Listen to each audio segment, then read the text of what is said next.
طارق صاحب اور ساری کانگریس، اصل میں ہم روایتی طور پر جو ہمارے آباء و اجداد کے طریقے ہیں اسی طرح کی تقریبات ہم یہاں بھی کرتے ہیں، جس کی وجہ سے اگر فرض کریں کہ ہم کوئی ٹاپک رکھتے ہیں تو اس ٹاپک کے پر کم گفتگو اور ہر آدمی کے اپنے جو گلے شکوے ہیں سوسائٹی سے ان کا اظہار کرتے ہیں، ٹھیک ہے۔ لیکن میں سمجھتا ہوں کہ ہمیں تھوڑا سا طریقہ کار،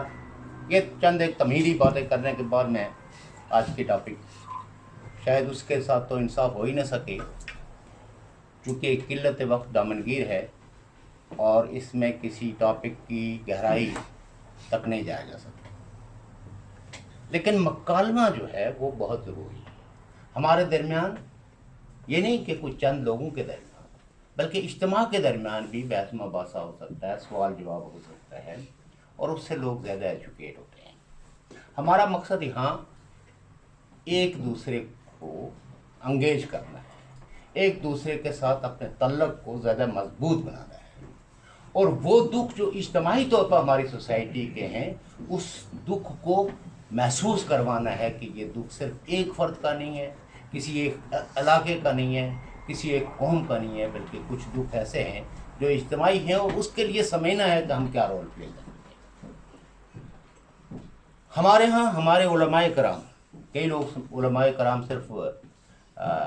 جامع مسجد کے خطیب کو سمجھتے ہیں، علماء کرام ہر مکتب فکر میں ہوتے ہیں، اور ان کے رویوں میں بنیادی طور پر ایک قطعیت ہوتی ہے، اور اس قطعیت کے ساتھ وہ ایسے گفتگو کرتے ہیں کہ جیسے سارا علم انہوں نے حاصل کر لیا ہے، لیکن ہر عہد کے اپنے تقاضے رہے اور ہر عہد کو سماجی سائنسدانوں نے اس کو ڈیفائن کیا ہے، پری ہسٹری ایج، پری پارٹی ایج اور تاریخ کا دور، اور تاریخ کا دور ہی ہمیں بتاتا ہے کہ قوموں کا عروج کیسے ہوا، قومیں زوال پذیر کیسے ہوئی، قوموں نے تعمیر و ترقی کے اندر اپنی تخلیقی اقلیت کا کیا رول متعین کیا، اور آج جس سٹیج پہ ہم کھڑے ہو کے ایک دوسرے سے مخاطب ہیں، سوشل سائنٹسٹ نے اس عہد کا بھی ایک نام ہے، یہ نظام ہے جاگیرداری نظام، کہتے ہیں کہ دنیا میں سب سے طویل حکمرانی جو ہے وہ جاگیرداری نظام نے کی ہے، اور جب تک صنعتی انقلاب نہیں آیا تھا تو اس وقت جدید نظریات کا کوئی مکالمہ ہی نہیں تھا، لیکن ہر سماج کے اندر کوئی نہ کوئی ایک صاحب رائے ایسا رہا ہے کہ جس نے سوالات اٹھائے ہیں، جیسے آج سے 4000 سال پہلے کئی مفکرین ہیں جن کا کلام، جن کی جدوجہد، جنہوں نے اپنی سوسائٹی کے تضادات کو ابھارا ہے، ان کا ذکر ہمیں ملتا ہے۔ ایک ہے یونان کا فلسفی اور بڑا نام، میں اکثر اپنی تقریر میں اس کا نام ضرور لیتا ہوں، اس لیے کہ اس وقت سے 4000 سال پہلے اٹھائے ہوئے سوالات جو ہیں وہ آج بھی ہماری سوسائٹی، جس سوسائٹی کے اندر آج بھی ہم مطلق یا ریلیٹیولی وہ سچائی جو معاشرے کو ترقی دے سکتی ہے وہ بیان کرنے سے تھوڑے سے خوفزدہ ہوتے ہیں۔ کیوں خوفزدہ ہوتے ہیں؟ اس لیے خوفزدہ ہوتے ہیں کہ بندوق برداروں نے، انتہا پسندوں نے، اور انتہا پسندی کسی خاص مکتب فکر کی وراثت نہیں ہے، ہر عہد کے اندر جو ہے نا وہ انتہا پسندی میں لبرلز بھی شامل رہے ہیں، بنیاد پرست بھی شامل رہے ہیں، اور جب ٹرمنالوجیز آئی ہیں لوگوں نے کلاسیفائڈ کیا ہے کہ کون دائیں بازو کا ہے، کون بائیں بازو کا ہے، کون سوشلسٹ ہے، کون کیپٹلسٹ ہے، تو اس میں بھی اس کے رول کو کہ کس معاشرے کو، کس عہد کو کیپٹلسٹ عہد کہا گیا ہے۔ انڈسٹریل ریولوشن سے پہلے جمہوریت ہے آپ کو تاریخ کے کسی کونے میں نہیں ملی، لیکن بطور ایک سماجی کارکن کے آپ کو یہ سمجھنا ہوگا کہ ہر سماج کا ایک بنیادی مسئلہ ہے اور ایک فوری مسئلہ ہے۔ بنیادی مسئلہ ساری دنیا کے انسانوں کا ایک ہی ہے، غربت سے نجات، چونکہ امیر امیر ہوتا جا رہا ہے اور غریب دن بہ دن غریب ہوتا رہا ہے۔ لیکن فوری مسئلہ کسی ریسیشن کی وجہ سے بڑے پیمانے پہ لوگ بھوک ننگ کا شکار ہو جائیں تو اس وقت اس جگہ کو فوری مسئلے کے طور پر لیا جاتا ہے، اور حقامی بنیادوں پہ جیسے فلڈ آتا ہے تو حقامی بنیادوں پہ انٹرنیشنل کمیونٹی اس ایریے کو سپورٹ کرتی ہے کہ لوگ کھلے آسمان تلے جو سو رہے ہیں، جن کو چھت نہیں ہے، جن کو دوائی نہیں ہے، جن کو خوراک نہیں ہے، ان تک خوراک پہنچائی جائے۔ وہ فوری مسئلہ بن جاتا ہے۔ بنیادی مسئلہ کوئی فلسفی ہے کوئی نہیں ہے، سب کو پتہ ہے کہ جس معاشرے میں غربت ہے، جس معاشرے میں بے روزگاری ہے، جس میں لوگ لاعلاج مرتے ہیں،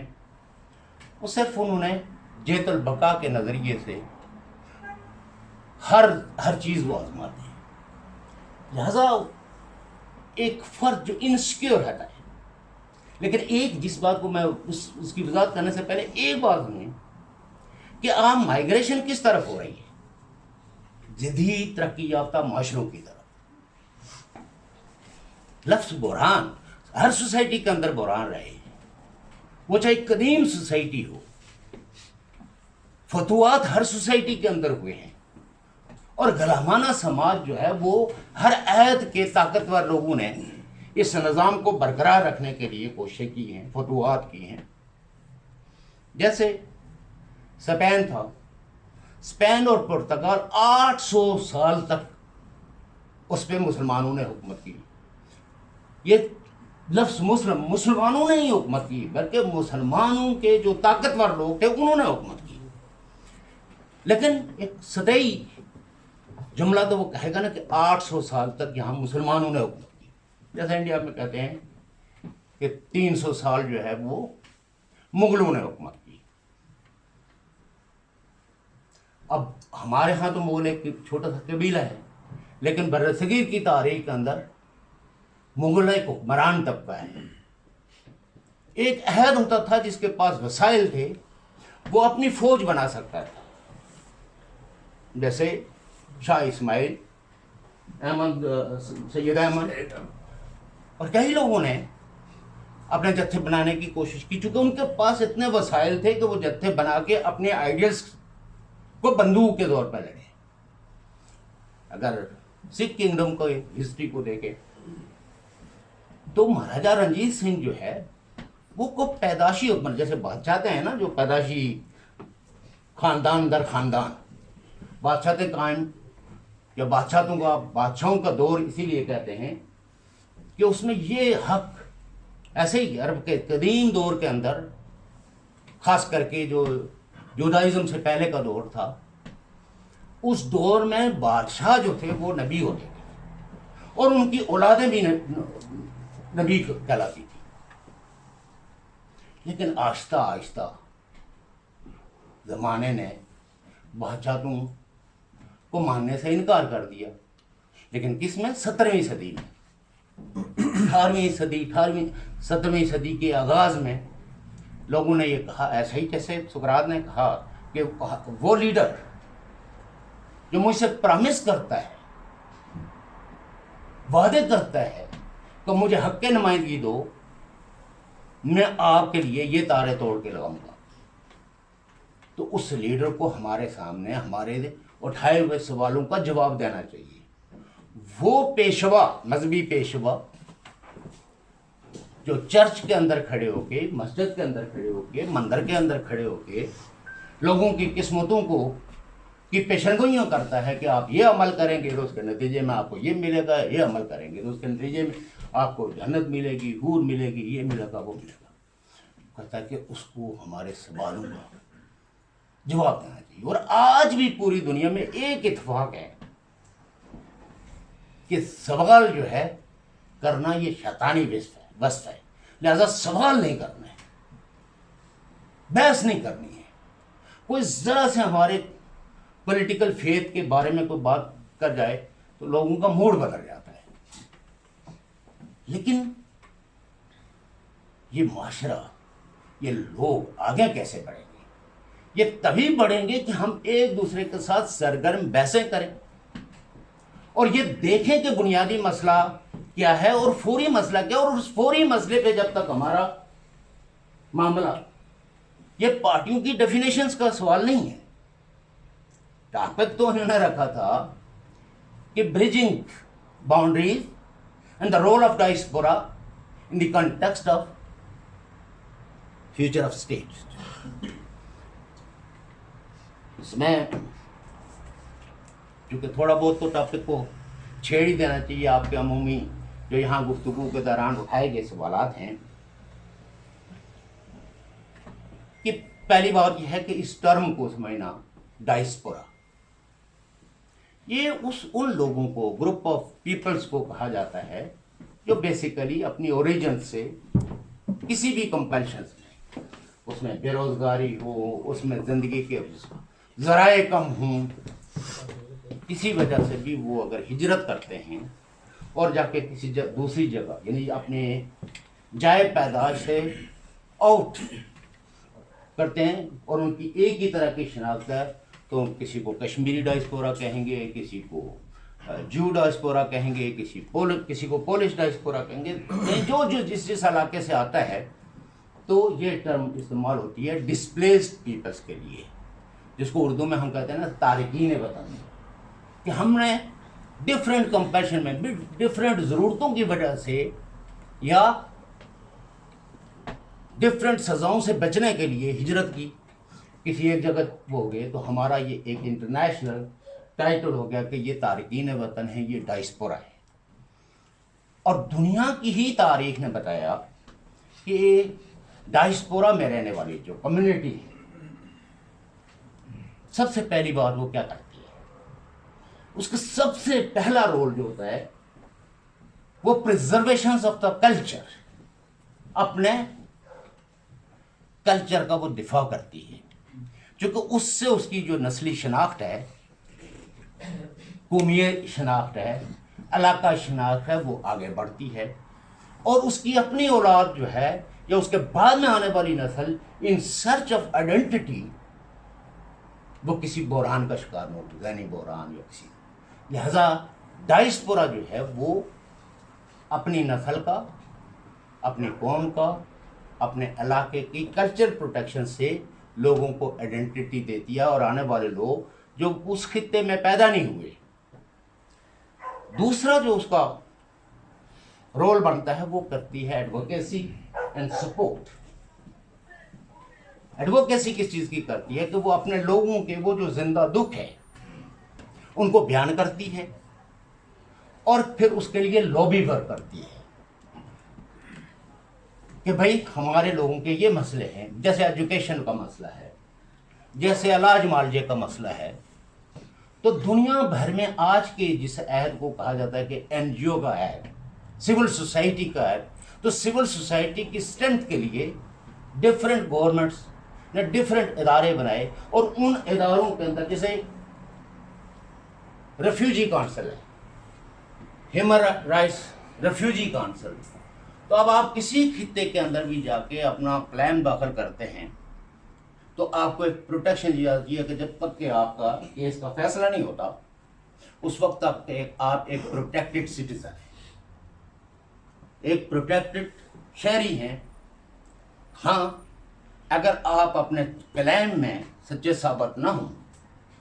تو پھر وہ کہتے ہیں کہ آپ واپس تشریف لے جائیں، کیونکہ آپ کا کیس کو ہم نے اسٹڈی کیا ہے، آپ پہ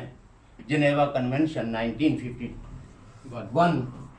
کہ اس کرائٹیریا کو میچ نہیں کرتی. آپ کے ہاں کسی قسم کی کوئی ماس کلنگز نہیں ہو رہی ہے، آپ کے کوئی ایسے معروف پولیٹیکل فیتھ نہیں ہے کہ جہاں یہ فیتھ رکھنے والے سارے لوگوں کو جیلوں میں ڈالا جاتا اور سارے لوگوں کو قتل کیا جاتا. انڈیویجول کیسز کو بھی دیکھتے ہیں کہ ہاں بھائی ایک انڈیویجول جو ہے وہ کیسے فیس کرتا ہے، اور اسپیس سوسائٹی دیتی ہے جو اکوموڈیٹ تک کی. اسی وجہ سے لوگ چین کی طرف جو ہے وہ اسائلم کے لیے نہیں جاتے، لوگ سعودی عرب کی طرف نہیں جاتے، حالانکہ مسلمانوں کے لیے تو مقدس جگہ سعودی عرب ہے، لیکن سعودی عرب نہیں جاتے. ہم کدھر آتے ہیں؟ ہم یورپ آتے ہیں، ہم امریکہ جاتے ہیں، ہم کینیڈا جاتے ہیں، اور ایک آدمی جو 15 لاکھ 20 لاکھ خرچ کرتا ہے کہ لیگلی مجھے ویزا مل جائے تو میں جہاز پہ بیٹھ کے جاؤں، لیکن کئی ایک لوگ جو ہے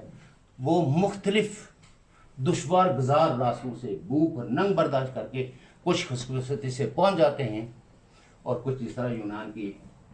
کشتی کا جو حادثہ ہوا اس میں وہ مر جاتے ہیں۔ اور یہ ایک واقعہ نہیں ہے، اگر کوئی کمپائل کرے اس رپورٹ میں تو اتنے ان لوگوں کو نہیں دگنا تگنا کر دیں، اس سے زیادہ لوگ مر چکے ہیں۔ کوئی سیکورٹی فورسز کا ہاتھوں، کوئی ترکی سے داخل ہوتے ہوئے دریا میں بہہ گئے، اور کئی لوگ۔ اور سوال آج یہ ہے کہ ہمارا معاشرہ ترقی کیوں نہیں کر رہا؟ تو کیا اس میں کوئی مائنڈ کا رول بھی ہے، ہماری سوچ کا رول بھی ہے، اور جہاں جہاں، لیکن یہ اس سوال پہ جانے سے پہلے آپ کو دیکھنا ہے گا کہ آپ نے نسبتاً بہتر سفر کیا ہے یا آپ نے ایسا سفر کیا ہے جو آپ کو بدتر حالات میں لے گئے۔ تو اگر آپ آج سے 400 سال پہلے کے انسان کی زندگی کو دیکھیں تو آپ نسبتاً ایک بہتر سہولتوں کے اندر رہ رہے ہیں، اور سسٹم کنسرن ہے کہ اگر آپ بے روزگار ہو جائیں تو آپ کو چھت کا پرابلم نہ ہو، آپ کو علاج معالجے کا پرابلم نہ ہو، آپ بھوک اور ننگ کا شکار نہ ہو۔ کوئی ایجوکیشن حاصل کرنا چاہتے ہو تو سسٹم لگے ہیں، اس میں بے شمار قسم کی آرگنائزیشنز ہیں جو لوگوں کو ہیلپ کرتی ہیں۔ کشمیریوں کا جو سب سے بڑا المیہ میرے نزدیک یہ رہا ہے کہ ہم نے ڈائسپورا کے لوگوں کو سمجھا ہی نہیں، اور ہم وہ جو وہاں سے جو سیاست، وہاں سے جو فیتھ لے کے آئے ہیں، ہم اس میں بیٹھے گئے، اور بطور ایک علاقہ، ایک ملک، ہم نے اپنے اجتماعی مسائل کے حوالے سے ایک جڑت پیدا نہیں کی، اور ہم کوئی ایک کلچرل ایونٹ، ہمارے کلچرل ایونٹ بھی کیا ہوتے ہیں کہ ہم اپنے اس معاشرے میں اگر کوئی ایک فنکار ہے تو اس کو جو ہم بنانے کی دوڑوں کو ہم نے مطلب وہ جو دوڑے کہتے ہیں فوک ادب میں، اس کی بھی بڑی اہمیت ہے، اور کہتے ہیں کہ تاریخ کوئی بادشاہوں کی فتوحات یا بادشاہوں کی شکستوں کا نام نہیں ہے، تاریخ تو نام ہے اس معاشرے کے آنسوں کی تشریح کا، تاریخ تو اس چیز کا نام ہے کہ اس معاشرے کے اندر لوگوں کے رہن سہن، اور اس رہن سہن میں وہ کس طرح کی ہارڈشپ اور کس طرح کی اس میں خوبی اس معاشرے میں تھی، اور کیا کیا اس میں خامیاں تھیں کہ جس کی وجہ سے وہ معاشرہ اپنے وجود کو برقرار نہیں سکتا۔ جیسے ہم جاگیردارانہ نظام، لیکن اس سے پہلے جب غار سے نکلا انسان، تو غار سے نکلنے کے بعد سب سے پہلے تو اس کو جب یہ شعور آیا کہ میرے جسم پہ کپڑا ہونا چاہیے، تو اس نے اس کو ڈھانپنے کی کوشش کی، پھر اس نے کھیتی باڑی ہاتھوں سے اسٹارٹ، آلات پیداوار، جب پیچیدہ آلات پیداوار ہو گئے تو کچھ لوگ طاقتور ہو گئے اور کچھ کمزور ہو گئے۔ جس کے ہاتھ میں کدال تھی وہ طاقتور، کیونکہ کدال سے، چھری سے، دراتی سے وہ دوسرے بندے کو مار سکتا تھا۔ تو پھر ایک غلامانہ نظام آیا جس نے بہت صدیوں تک انسان جو ہے وہ طاقتور لوگوں کے غلام رہے، اور غلاموں کی سی زندگی، لیکن وہ والنٹیئرلی ان کو کام کرنے کے لیے ان کو آمادہ کرتے تھے کہ اس غلامی کے خلاف آپ نے بغاوت نہیں کرنی، تو وہ لفظوں کا سہارا لیتے، اپنے آپ کو طاہر کہتے تھے، ان کو کہتے تھے کہ یہ جو چیز ہے یہ آپ کا مقدر ہے، یہ جو چیز ہے یہ میرا مقدر ہے۔ تو فلسفہ مقدر شروع ہوا، کیونکہ فی زمانہ کچھ لوگ ہیں جو لوگوں کو بیگانگی کا درس دیتے ہیں، جو لوگوں کو کہتے ہیں کہ یہ بات نہ ہوئی تو کچھ بھی نہیں ہوگا۔ لیکن ریلیٹیولی اگر ہم پازیٹیولی دیکھیں تو سماج نے بتدریج ترقی کی ہے، اور یہ ہمارے شعور کا نتیجہ ہے کہ ہم بحرانوں کو، آئندہ آنے والے بحرانوں کو دیکھ پاتے ہیں۔ یہ نظاموں کی خوبیوں اور خامیوں کا سوال نہیں ہے، یہ جو تاریخ کا علم ہے وہ ہمیں بتاتا ہے کہ اگر یہ اقدامات نہ اٹھائے گے تو اس معاشرے میں زوال ضرور آئے گا. اگر ایسے لوگوں کو، انتہا پسندوں کو، جو مکالمہ کے حق میں نہیں، جیسے آج ہمارے ہاں ایک آدمی اپنی برادری کے لوگوں کو بلا کے اپنی مرضی سے ان کو کھانا نہیں کھلا سکتا، بلکہ اس کو امپوز کیا جاتا ہے کہ 30 آدمیوں سے زیادہ نہیں ہونا چاہیے. آپ وہاں کوئی خوشی کا وہ اظہار نہیں کر سکتے جس کے لیے کہا گیا کہ جب شادی بیاہ ہو، کوئی خوشی کا مقام ہو، تو آپ اپنے جھڑتے ہوئے چہروں کو، غمزدہ چہروں کو لے کے نہیں جائیں، بلکہ اس کو احساس دلائیں کہ آپ اس کی خوشی میں آئیں. اور اگر کوئی غم ہو تو اس وقت آپ ایسی پوشاک نہ پہنیں کہ اس کو احساس یہ ہو کہ یہ میری غمی میں نہیں بلکہ مجھے طنز کرنے آئے. سیم از دا کیس کہ ہماری سوسائٹی میں جبر کی یہ شکل ہو گئی ہے کہ اب شادی بیاہ یا آپ کا مرنے والا بندہ بھی آپ اپنی مرضی سے، آپ اپنے وقت سے اس کو دفن نہیں کر سکتے. اور جو آپ نے بیٹی پیدا کی ہے اس کو اپنی مرضی سے مولوی بلا کے اس کا نکاح بھی نہیں کروا سکتے. وہاں بندوق بردار آتے ہیں اور وہ کہتے ہیں یہ مولوی صاحب پڑھائیں گے. ایک وقت ہوتا تھا کہ ہم مولوی کو اپوائنٹ کرتے تھے، آج مسجدیں ہی بندوق برداروں نے اپنے قبضے میں لے لیے، اور وہ مولوی جس کے پاس بندوق نہیں ہے اس کو بے دخل کر دیا جاتا ہے. اور مکافات عمل بھی ہے آفتاب صاحب کہ جب لوگوں کو یہ ملا پھنساتے تھے بلاسفیمی کے، اور جس وقت مفتی صاحب بہت بڑے بڑے فتوے دیتے تھے، تو شاید وہ جرم انہوں نے کیا نہیں جس جرم کی وہ اس وقت سزا پا رہے ہیں. اسی طرح کئی لوگوں نے وہ جرم نہیں کیے تھے. کوئی بشعور آدمی کسی مقدس ہستی کا کی تذلیل نہیں کر سکتا، اس کی بلاسفیمی نہیں کر سکتا. کیوں کرے گا؟ آپ جس گھر میں پیدا ہوئے، جن والدین نے آپ کو جوان کیا، پڑھایا لکھایا، تو ان والدین کا ہم احترام کرتے ہیں نا، ان کے عقائد کا بھی احترام کرتے ہیں. ایک آدمی حج کرنے کے لیے جاتا ہے، ہمارے چاہے کتنے اعتراضات ہوں لیکن پھر بھی ہم اس کو مبارکباد دیتے ہیں. کیوں دیتے ہیں؟ کہ تاکہ یہ جو 2 لاکھ 3 لاکھ روپیہ اس بندے نے خرچ کیا ہے، ہم اگر کوئی اسٹیٹمنٹ یہ دیں کہ اس کی نسبت آپ اپنے پڑوسی کو دے دیتے تو اس کو شاک نہ ہو جائے. کئی لوگوں سے ہم نے ذکر کیا، وہ شاک میں مبتلا ہو کہ یار بجائے مبارکباد دینے کے تو وہ حدیثیں ہم، لیکن ان حدیثوں کو سننے کے لیے تیار نہیں ہے. اس قول رسول کو وہ ماننے کے لیے تیار نہیں ہے کہ آپ کے پڑوس میں ایک شخص جو ہے اس کو 2 وقت کا کھانا میسر نہیں ہے، اور آپ پیسوں کا ایک انبار لے کے جو ہے نا وہ حج کرنا جا رہے ہیں، میں حجی کرانے کے لیے. لیکن پھر بھی پرمپراؤں کی وجہ سے ہم اس کو مبارکباد دیتے ہیں، جی آپ نے حج کیا ہے، آپ نے عمرہ کیا ہے. اور یہ چیز کس نے سکھائی ہے؟ ایک دوسرے کا احترام یہ معاشرے کے ارتقاء نے سکھائی ہے. پہلے تو لوگ بندوقیں تانے ہوتے تھے، جو کمزور قبیلے والے ہوتے تھے ان کو ہر وقت مفتوح ہونے کا خوف لگا رہتا تھا، اور اس خوف کی وجہ سے ہجرت ہوئی. تو آج کئی قبیلے اپنے جب نسل درافت کرتے ہیں تو کوئی کہتا ہے ہم نے یہاں سے مائگریشن کیا تھا، کوئی کہتا ہے عرب سے کیا تھا، کوئی کہتا ہے یروشلم سے کیا تھا، کوئی کہیں غرض کہ مائگریشن کا عمل بھی ایک خوف کی وجہ سے. وہ آج ہو مثلا جو کوئی اس خوف میں مبتلا ہے کہ میں یہاں رہوں گا تو میں مر جاؤں بھوک سے، میں اپنے ماں باپ کو ان کی کوئی خدمت نہیں کر پاؤں گا کیونکہ یہاں وسائل میرے لیے محدود کر دیے گئے ہیں.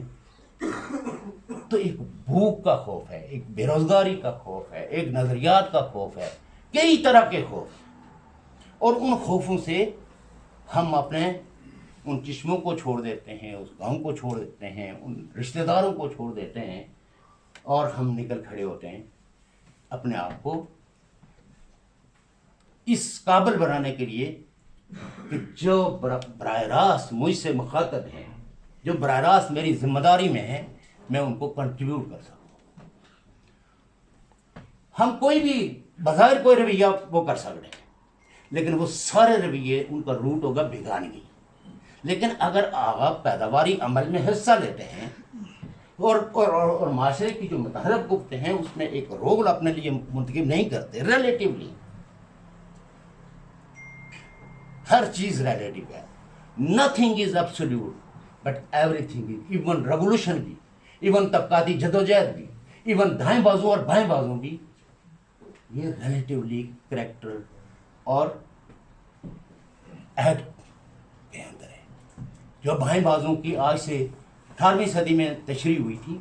آج لوگ اس سے بہت آگے بڑھ گئے. سرمایہ کے رول کو جو 16ویں 17ویں 18ویں صدی کے 19ویں صدی کے ترقی پسندوں نے بیان کیا، آج سرمایہ کا وہ رول نہیں ہے. آج سرمایہ کا رول بدل گیا ہے. آج جس عہد میں رہتے ہیں یہ ٹرانس نیشنل، پہلے تو ہوتی تھی نا ملٹی نیشنلز، آج ٹرانس نیشنلز ہیں، اسٹیٹوں نے بھی پرائیویٹ پیسہ انویسٹ کیا ہوا. اور اس عہد کے اندر جب آپ اپنے آپ کو دیکھیں گے تو اگر آپ کی تھیوری، آپ کی سوچ، آپ کی فکر، آپ کی گفتگو وہ ابسولیٹزم ہے، وہ قطعیت پہ مبنی ہے، تو وہ ان سائنٹیفک ہے. چونکہ آئنسٹائن نے ایک مہربانی کی ہم سب لوگوں پہ کہ اگر وہ تھیوری آف ریلیٹیوٹی بیان نہ کرتا تو ہر آدمی کھڑا ہو کے کہتا کہ جو میں نے کہا یہ سب سے بڑا سچ ہے. لیکن اس نے کہا کہ کوئی ایبسولوٹ ٹروتھ نہیں ہے، ایوری تھنگ از ریلیٹیو. ہم سچ کو جھوٹ سے ممیز کرتے ہیں، اس کی تمیز کرتے ہیں، ہم اپنے رشتوں کو ڈیفائن کرتے ہیں. تو یہ عہد نے ڈیفائن کیے، یہ کسی نظام نے نہیں ڈیفائن کیے. میں ان کو کہتا ہوں یہ میرے بھائی ہیں، تو عہد نے یہ ٹرمنالوجی مجھے سکھائی ہے. شاید آج سے اگر آپ 10,000 سال پہلے کے انسان کو دیکھیں تو شاید اس کے پاس بھائی کہنے کے لفظ ہی موجود نہیں. اور شعور کیا ہے، نیک اور شریفانہ آئیڈیلز کیا ہے، اور پراگمیٹزم کیا ہے. تو اگر ہم جو ہے وہ ایک ہے نا، مارکس کا تو کمال یہ ہے نا کہ اگر وہ صرف ایک بات پہ بلیو کرتا، the law of negation of the negations, تو پھر تو مر گئے تھے. لیکن اس نے کہا نہیں، میرے 3 اجزاء ہیں، 3 سرچشمے ہیں جس میں the law of quantity into quality, the law of unity of opposite, the law of negation of the negations. اور اس سے اس نے سمجھایا کہ ایک بشعور انسان ریلیٹیولی کیسا رول پلے کر سکتا ہے. تاریخ نہ میں نے لکھی ہے تو نہ دوسرے نے لکھی ہے، لیکن سماجوں کی تاریخ جنہوں نے لکھ کے یہ کہا ہے کہ معاشرے جو ہے نا وہ زوال کی طرف کب بڑھتے ہیں اور معاشرے ترقی سے کرتے ہیں. تو یہ کوئی الادین کے چراغ کی وجہ سے یورپ نے ترقی نہیں کی، بلکہ انہوں نے آگ اور خون کے دریا عبور کر کے سب سے پہلی جو چیز کی ہے وہ ریاست کو سیکولر بنایا. اس کے بعد جو چیز انہوں نے کی ہے وہ بادشاہتوں کا خاتمہ کر کے ڈیموکریسی لائی ہے. اور اس ڈیموکریسی نے لوگوں کو بحث مباحثے کرنے کا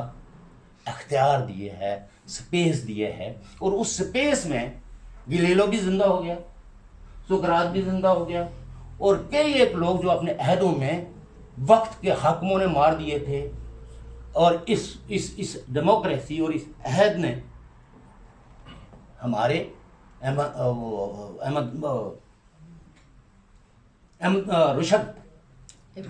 ابن رشد کو بھی زندہ کیا. اور اسی عہد نے ہمیں امام ابن تیمیہ کو بھی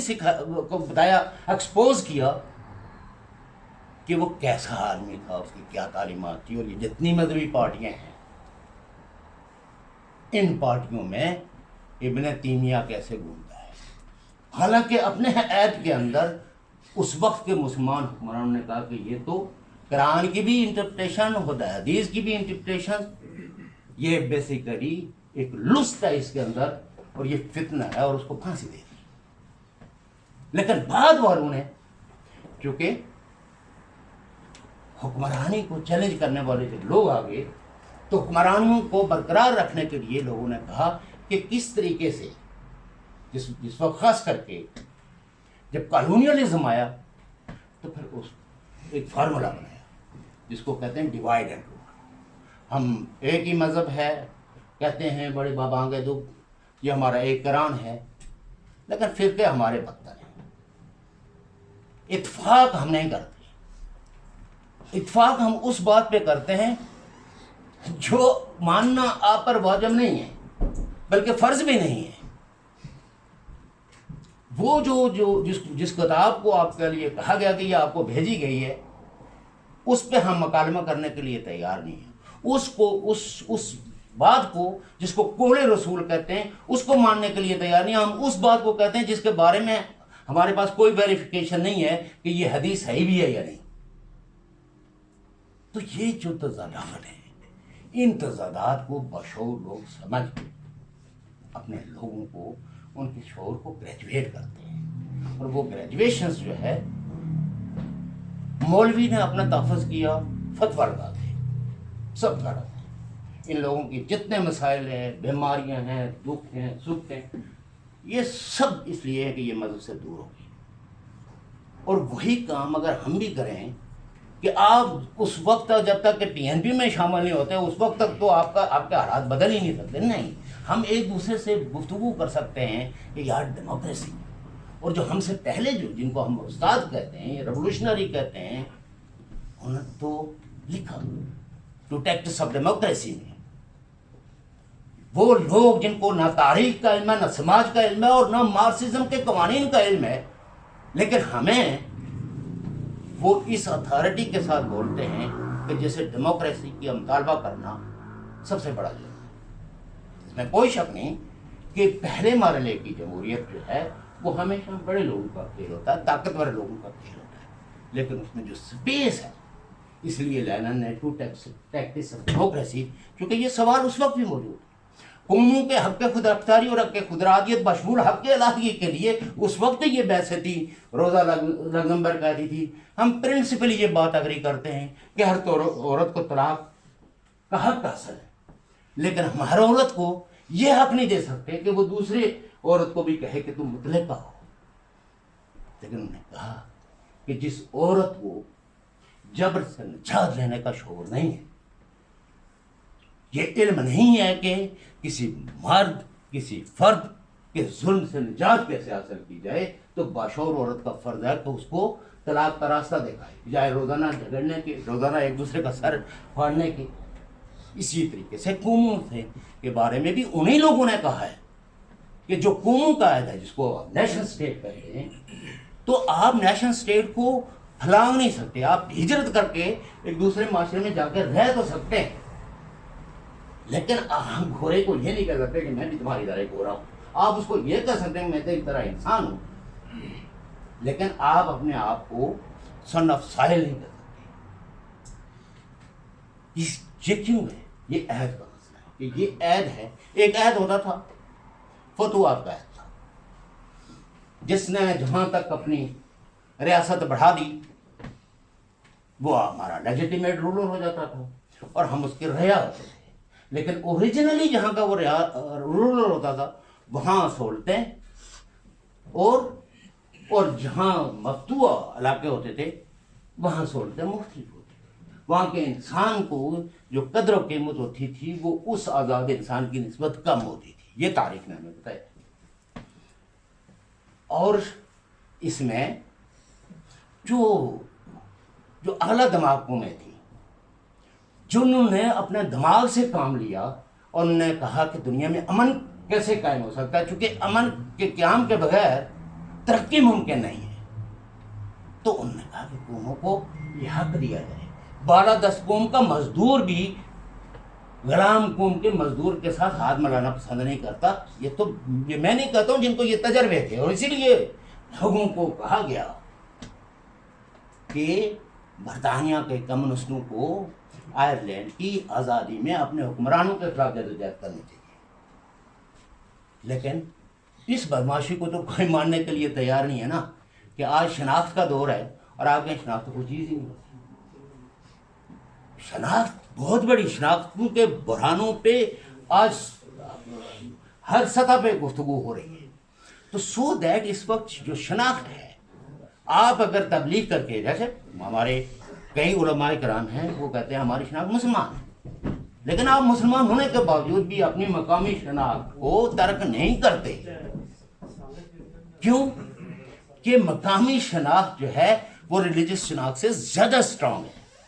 قبیلائی شناخت جو ہے وہ آپ کے اب 600 سال سے، کوئی 700 سال سے مسلمان چلا رہا ہے، لیکن آج بھی اس کی قبیلائی شناخت، آپ اس کو 10 گالیاں دے دیں ممکن ہے وہ برداشت کر لے، لیکن اگر اس کو قبیلے کی گالی دیں تو ممکن ہے وہ آپ کو گرا مار دیں۔ تو ان شناختوں کی جو جڑیں ہیں وہ، اور یہ انسان کو گریجویٹ کرنے کے لیے ان شناختوں کو چیلنج کرنے کا کوئی معنی نہیں ہے۔ اس کا مطلب یہ ہے کہ آپ ڈینائل میں، آپ معاشرے کے اندر بہت ہی نیک اور شریفانہ آدرش سمجھتے ہوئے جو کچھ کہہ رہے ہیں، یہ دراصل بیگانگی ہے۔ اور ایک قوم کو یہ کہہ دینا کہ کوئی چھوٹی فتح ہو ہی نہیں سکتی، تو قوموں کی اگر تاریخ کے اندر سٹرگل کے دیکھیں تو ٹریڈ یونین نے چھوٹی سی ہڑتال کر کے چھوٹے سے مراد لیے، اس کی وجہ سے اس کا پھیلاؤ ہوا۔ پولیٹیکل پارٹیز نے بھی جہاں چھوٹا سا جیسے اسکول کی جدوجہد ہے، اسکول قائم ہو گیا، لوگوں کے درمیان وہ لوگ صاحب عزت ہو گئے کہ یہ وہ لوگ ہیں جو ہماری بنیادی نہیں بلکہ فوری ضرورتوں کو ایڈریس کر رہے ہیں، وہ ان کا احترام کرنے لگتے ہیں۔ تو یہ جس عہد میں ہم رہ رہے ہوتے ہیں، اس عہد کی کچھ اپنی اخلاقیات ہیں۔ وہ اخلاقیات آپ نے اور میں نے نہیں ڈیفائن کی ہے، وہ اخلاقیات معاشرے، ہم یونیورسل اخلاقیات کو نہیں مانتے، ہم علاقوں کی اخلاقیات ہیں جو ارتقائی سفر کے اندر بڑھتی ہے۔ جیسے یہ حفیظ صاحب ہیں، ہم اسپین گئے، ان کو پتہ چلا ہمارے علاقے کے لوگ آئے، پیار محبت سے اپنے گھر لے گئے، کھانا دیا، وہ تعلق آج تک برقرار ہے۔ ورنہ کئی لوگ پنجاب سے جاتے ہیں، شاید کھانا یہ ان کو بھی کھلا دیتے ہوں گے، لیکن وہ تعلق تو نہیں ہے۔ ہماری پولیٹیکل پارٹی بھی مختلف ہے، لیکن جو احترام کا رشتہ ہماری دھرتی نے جو پیدا کیا ہے، تو ہم ایک دوسرے کو مل کے خوش ہوتے ہیں۔ تو اس خوشی کو، اس محسوس کو ہمیں لفظوں میں ڈیفائن کرنا چاہیے، تب جا کے تو ہم معاشرے کے اندر ایک متحرک رول ادا کر سکتے ہیں۔ اور متحرک رول بنتا ہی اسی وقت ہے کہ جس وقت عام معاشرے کے جو زندہ دکھ ہیں، جو زندہ مسائل ہیں، اور جو قوموں کے اجتماعی مسائل ہیں، ان میں آپ وہ کریں۔ آپ نیگیشن کر کے قوموں کی، آپ قومیتوں کی نفی کر کے، آپ قبیلوں کی نفی کر کے جو عہد میں ختم ہو جائیں گے۔ ایک دور تک قبیلائزم بہت اسٹرانگ تھا، آج وہ سے سکتا ہے۔ وہ کسی تبلیغ کے نتیجے میں، اگر مولوی صاحب کی تبلیغ کے نتیجے میں ختم ہوتا تو پھر جو ہے یہ اتنی قتل و غارت کری قبیلوں کے نام پہ نہ ہوتی، شادیوں کے اب اتنا حوے میں نہ ہوتے، کسی پیار و محبت کے نتیجے میں ڈیفرنٹ قبائل کے لوگ جب ایک دوسرے سے شادی کرنا چاہتے ہیں تو اس پہ تلواریں لے کے لوگ نہ کھڑے ہوتے، لوگوں کو مارتے نہ۔ لیکن دھیرے دھیرے آج وہ شناخت کم ہو گئی ہے۔ اب تھوڑے سے میرٹ نے بھی سپیس لیا ہے کہ بھئی جہاں ہم اپنی بچی کو دیں وہ بندہ پڑھا لکھا ہونا چاہیے۔ آج اس کی قبیلائی سوال پیچھے رہ گیا، اب اس کی معاشی، اس کی ایجوکیشن، اس کا معیار پاؤنڈ میں آ گیا۔ تو سو دیٹ ہم جو لوگ ہیں ڈائسپورا کا ایک رول یہ ہوتا ہے کہ وہ اپنے بیکورڈ ایریاز کو، وہ کچھ بچوں کو اڈاپٹ کرتے ہیں، 2 بچوں کو، 3 بچوں کو، 4 بچوں کو، اور وہ ان کو ان کی فیس ادا کرتے ہیں، ان کو کپڑے دیتے ہیں، ان کو ایک بہتر سیٹ اپ لگا کے دیتے ہیں، اس کے گھر میں ایک اس کو الماری دے دیتے ہیں کہ بھائی تمہاری چیزیں یہاں ہوں۔ جب آپ ایک گھر میں ایک بچے کو جب یہ چیزیں وہ کریں گے تو دوسرے بچے کے لیے بھی کوئی نہ کوئی کھڑا ہو جائے گا۔ تو وہ نسلوں کی جو بہتری ہے وہ ایسے آئے گی۔ ڈائسپورا نے کبھی بھی کسی سڑک اور کسی اسپتال کے لیے چندے نہیں کیے، یہ نو دولتی رویے ہے۔ ڈائسپورا نے ہمیشہ غریب بچوں کو تعلیم سے برابر کرنے کے لیے ان کو اڈاپٹ کیا ہے، ان کو اپنے بچوں کی طرح۔ میں یہ نہیں کہتا ہوں کہ کوئی آدمی 20 بچوں کو لے لے، 2 بچوں اڈاپٹ کرنے کی آپ میں صلاحیت ہے، 400 پاؤنڈ سالانہ خرچ کرنے کی صلاحیت ہے، تو آپ اس سے وہ کام کریں جس کام سے آپ یہ امید رکھ سکتے ہیں کہ ایک بہتر دماغ پیدا ہوگا۔ ڈائسپورا لابنگ کرتا ہے، اسٹیٹ سے نیگوشیٹ کرتا ہے کہ ہمارا علاقہ تعلیم سے بہت پیچھے رہ گیا ہے اور غریب ہیں لوگ، تو ان کو یہاں اسکالرشپ نہیں ہے. ڈائسپورا یہ کرتا ہے کہ وہ اپنے علاقوں کے اندر جس فیلڈ کے اندر فرض کریں آپ کا کوئی گراؤنڈ سوچتے ہیں کہ یہاں کھیلنے کا گراؤنڈ نہیں ہے، تو ڈائسپورا اپنی حکومت کو جس حکومت میں رہ رہا ہوتا ہے وہ اس کو جا کے ایک رپورٹ دیتا ہے کہ میرے علاقے کے اندر اتنے نوجوان ہیں، ان کی تعداد یہ ہے، اس میں کھیلنے کا سکل یہ ہے، لیکن چونکہ میرا علاقہ ڈپرائیوڈ ہے تو وہاں لوگوں کو پانی کی سہولت نہیں ہے یا کھیلنے کودنے کے لیے گراؤنڈ نہیں ہے. تو اگر آپ ورلڈ بینک کے پائپ استعمال کر کے اپنے گھر میں پانی لا سکتے ہیں تو وہاں گراؤنڈ بھی بن سکتا ہے نا. لیکن ہم ڈائسپورا نے تو وہ رول ادا ہی نہیں کیا. ہم تو تحریک آزادی چلا رہے ہیں جس تحریک آزادی کا ہمیں خود نہیں پتا کہ کون سی تحریک آزادی. بندے آپ نے مروا دیے، گھروں کو اجاڑ دیا، اور آپ آزادی کے مفہوم سے بھی نہ آشنا ہے، اور پھر کہتے ہیں فلاں بندہ جی اس کے لیے آپ یہ کام کریں. وہ کہتا ہے میں نے یہ جرم کر دی. یہ آفتاب صاحب اگر کہیں گرفتار ہو جائیں تو یہ ڈینائی کریں گے تو ہم ان کے ساتھ کھڑے ہوں گے نا کہ معصوم آدمی ہیں، ان کو غلط پھنسایا گیا ہے. وہ کوبوت خانے تو ہوتے ہی تھانے ہیں، یہ جو جیلیں تھانے جو ہے نا یہ عقوبت خانے ہی ہیں. لیکن یہ عقوبت خانے میں لوگوں کو انصاف کیسے ملے گا جب آپ انصاف کے لیے کام کریں گے. لیکن جس وقت آپ نے اپنے اندر ایک ایسا ہیرو بنا کے رکھا ہوا ہے جو پریکٹس میں ہیرو نہیں ہے، آپ اس شخص سے گلوریفائی کرتے ہیں جو ٹوٹلی فاشزم کو پروموٹ کرتا ہے، جس کا نہ ڈیموکریسی پہ بلیو ہے نہ عصر حضرہ پہ بلیو ہے، جو مسلسل جھوٹ بولے جا رہا ہے. آپ کہتے ہیں کہ وہ تو بڑا اچھا ہے، یہ بڑا وہ ہے. کیوں کہ اسٹیٹ نے ایک میکانزم وہ کیا کہ ہم نے پاکستان کی جو ڈیسٹیبلائزیشن، پاکستان کی جو یہ کیفیت ہے، اس میں ہم نے کیا نام دے دیا کہ کرپشن ہے. اور کرپشن بھی ہم نے منسوب کر دی 2 آدمیوں سے کہ ان 2 آدمیوں نے کرپشن اتنی کی ہے کہ پاکستان غریب ہو گیا. لیکن آج آپ کو سمجھ آ گئی کہ ہم نے ایک ایسا نان پروڈکٹیو ادارہ بنا لیا ہے کہ اس کے کھوہ میں ہم پیسے ڈالے جا رہے ہیں، رزق ڈالے جا رہے ہیں، چاول ڈالتے ہیں، آم ڈالتے ہیں، ساری دنیا میں اپنی زمین سے اگی ہوئی چیزوں کو بیچ کے تو اس کی کلف کا بندوبست کرتے ہیں. اور وہ ہے کہ وہ اکاؤنٹیبل نہیں. اور کل جس وقت ہم کہتے تھے کہ اس کو اکاؤنٹیبل بنایا جائے تو کہیں ایک میرے دوست تھے، آپ بہت اچھے آدمی ہیں، کہیں کیا کریں آپ ہماری فوج کے خلاف ہیں. بھلا ہو عمران خان کا کہ کم از کم وہ فوج کا تقدس جو ہے، جس کو یہاں ڈائسپورا میں مائنس ٹمپریچر میں کام کرتے ہوئے بھی ایک ایسا سسٹم جس سسٹم نے آپ کے بچوں کو یونیورسٹیوں تک پہنچایا، اس کا مشکور ہونے کے بجائے آپ اس پسماندگی کو گلوریفائی کرتے ہو یہاں کہ اس وقت ہم آپ کے خلاف اس لیے ہیں کہ آپ ہماری فوج کے خلاف ہیں. کئی پنجابی ہیں، ترقی پسند دوست بھی ہمارے رہتے ہیں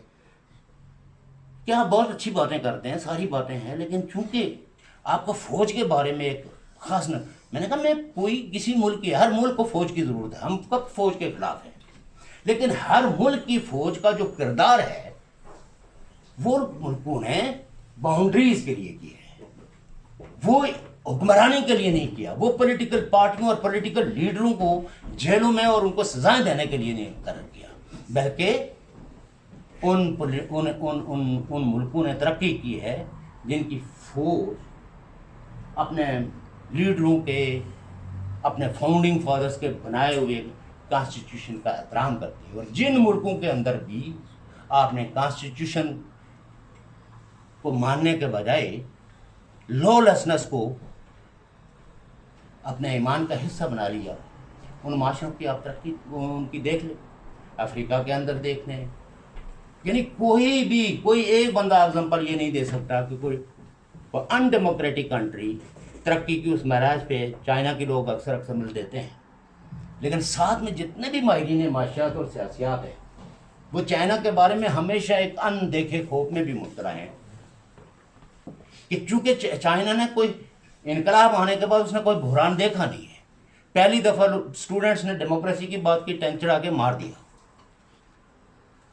لہذا اس ملک کے اندر جو ہے وہ ایک ڈیموکریسی کا، نئے حالات کا، سول سوسائٹی کا بخار موجود ہے جو کسی وقت بھی اس سسٹم کو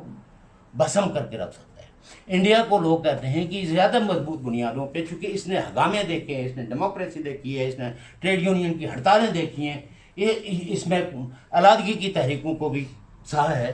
لہٰذا یہ ملک جو ہے، اس کی جو نیشنل مارکیٹ ہے، اس کا جو سرمایہ ہے، وہ اس ملک کی بنیادوں کو زیادہ اسٹرانگ کرتا ہے بنسبت چائنا کے جو معاشی طور پر بہت ترقی کر لی ہے آج دنیا کی، وہ دوسری بڑی معیشت ہے، لیکن چونکہ اس پورے عرصے میں نہ اس نے ہڑتال دیکھی،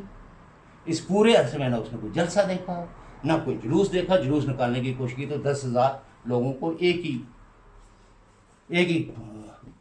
لمحے مار دیا، 2 گھنٹے کے اندر 10,000 آدمی مار دیے۔ پھر تیسری جو بات ہے کہ ڈائسپورا چونکہ ایڈوانس معاشروں میں رہتے ہیں، اور ایڈوانس معاشروں میں رہنے کے لیے ان کو اسٹیگنٹ معاشروں کے لیے ایک وے فارورڈ تلاش کرنا چاہیے۔ ہماری اجتماعی بدقسمتی یہ ہے کہ ہم سر جنگ کے عہد کے نعروں کے اسیر ہیں، اور ہم وے فارورڈ ایسے ہم کہہ دیتے ہیں وے فارورڈ، لیکن ہم وے فارورڈ کی جو پریکٹیکل راستے ہیں، ہم وہ جو تاریخ نے جو ہمیں جورسپروڈنس مہیا کی ہے، جو لیگل ٹائٹل ہمارے پاس ہے، ہم اس کا استعمال نہیں کرتے۔ ہم آج بھی ایک اندیکھے خوف کی وجہ سے ہم اس سے وہ مطالبے کرتے ہیں جس کو یونائٹڈ نیشن نے کہا تھا کہ اس کو فورتھ وڈرا ہونا چاہیے،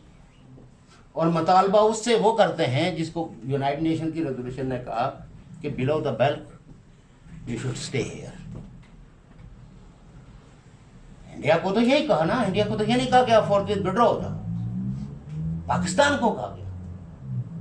لیکن پاکستان سے ہم نے کبھی یہ نہیں کہا کہ آپ وڈرا ہو جائیں، نہ ڈائسپورا نے، یہاں ہم نے چھوٹی چھوٹی تنظیمیں بنائی ہوئی، کسی نے رائٹ ٹو سیلف ڈٹرمنیشن، وہ جس نے تنظیم بنائی ہوئی ہے، ایک دفعہ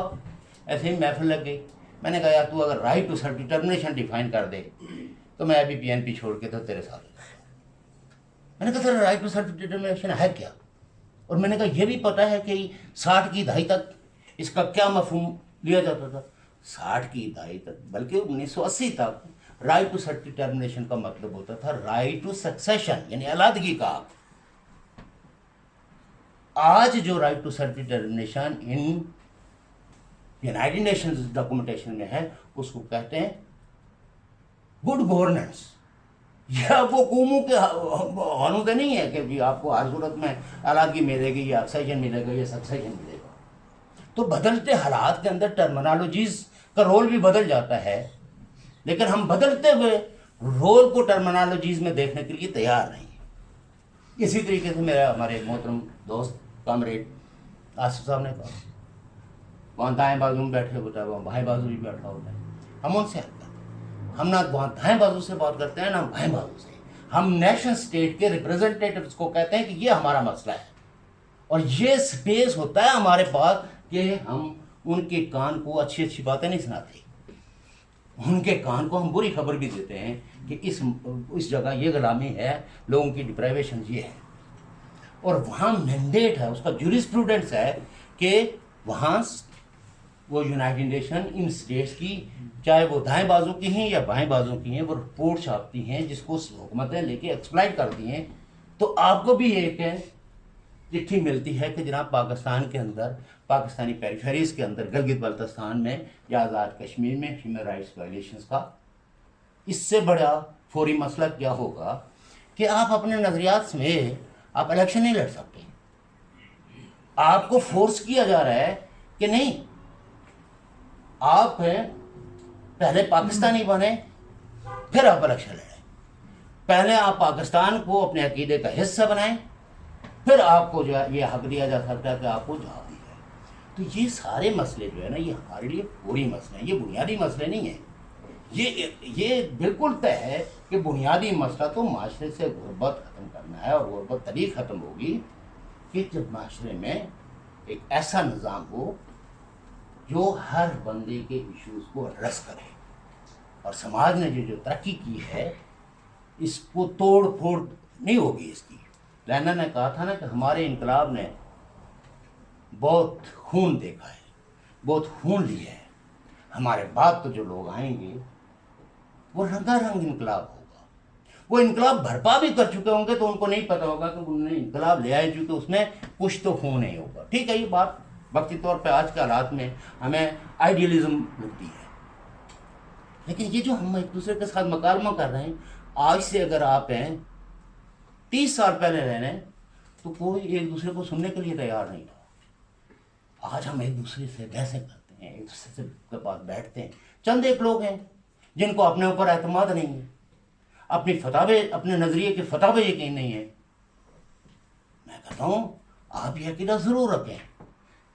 ہم ایک دوسرے سے بحث کر سکتے ہیں نا, یہ سائنس ہے نا, یہ کوئی عقیدہ تو نہیں ہے. لیکن جو لوگ بیٹھنے کے لیے تیار نہیں ہیں, مکالمہ کرنے کے لیے تیار نہیں ہیں, گفتگو کرنے کے لیے تیار نہیں ہیں,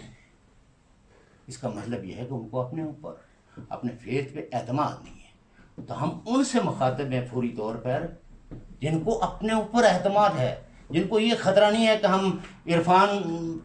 جاکوں سے مل جائیں گے تو ہمارا ایمان ڈگمگا جائے گا, یا شوکت کشمیری سے مل جائیں گے تو ہم پرو انڈیا ہو جائیں گے. پرو انڈیا ہونا یا اینٹی انڈیا ہونا یہ اس دنیا میں ایرریلیونٹ بات ہے. دنیا میں ریلیٹیولی دیکھنے کی بات ہے کہ کہاں ڈیموکریسی وائبل ہے, کہاں ادارے جو ہے وہ سسٹم کو اکاؤنٹیبل بنا رہے ہیں. تو آج کے نیشنز کے عہد میں, نیشن اسٹیٹ کے عہد میں آپ نے ریلیٹیولی دیکھنا ہوتا ہے. ایک جگہ جہاں مجھے بولنے کا بھی حق نہیں ہے, تو کسی جگہ اگر وہ کسی کہتے ہیں نا کہ کتا مائگریٹ کر رہا تھا پاکستان سے اور ایک کتا جو ہے وہ انڈیا سے, تو اس سے کسی نے پوچھا تو کیوں مائگریٹ کر رہا ہے, انہوں نے کہا یار یہاں مجھے بھوکنے کی آزادی نہیں. دوسرا جو انڈیا سے آ رہا تھا اس نے کہا تمہارا کیا مسئلہ ہے, اس نے کہا یار باقی تو ساری چیزیں میں بھوک تو بہت اونچی آواز میں سن سکتا ہوں, لیکن یہاں مجھے جو ہے وہ شراکت داری کا حق حاصل نہیں. تو لہٰذا میں چاہ رہا ہوں باہر کے نیشنلزم جو ہے وہ ایک فطری عمل ہے. جہاں کوئی گروپ آف پیپل رہتے ہیں تو ان کی جڑت کا نام,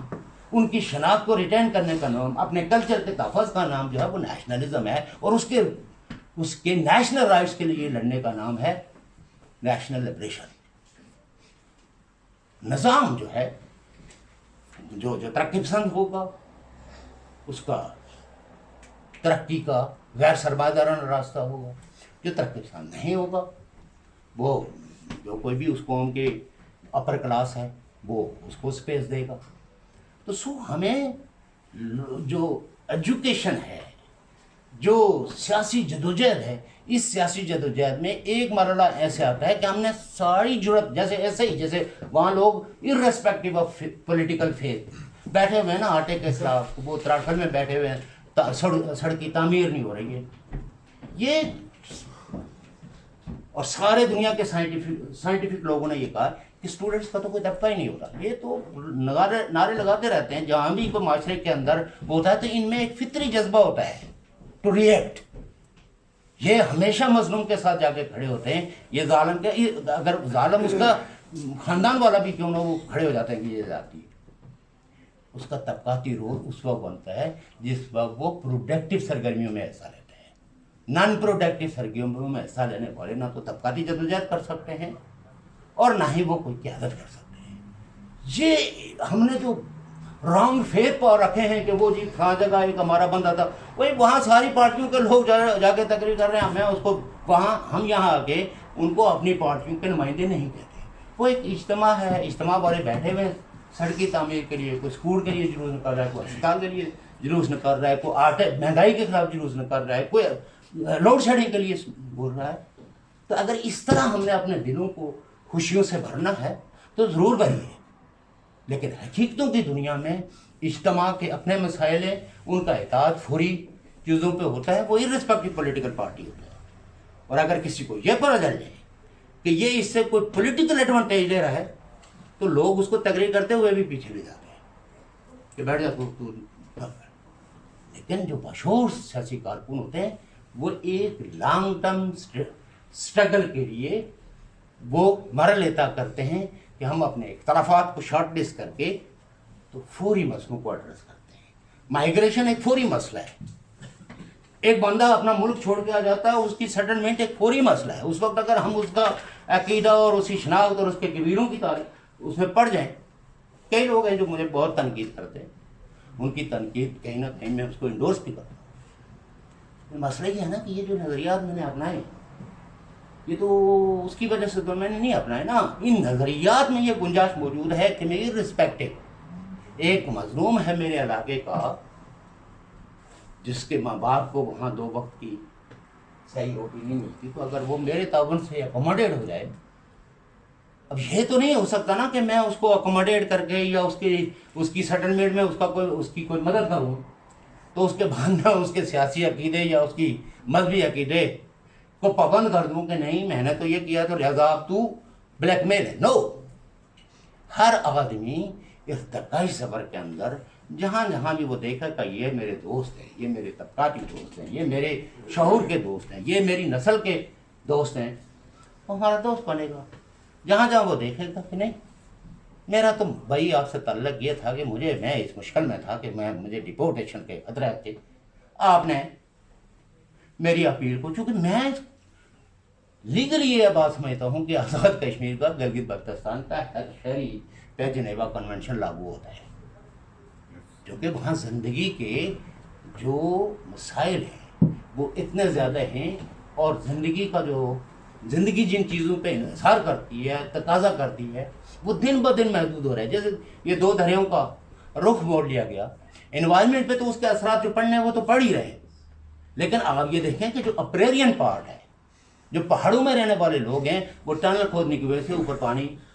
تو ان سرچ آف واٹر لوگ جو ہے وہ اپنا گھر بار چھوڑنے کے لیے تیار ہیں، چھوڑ بھی گئے.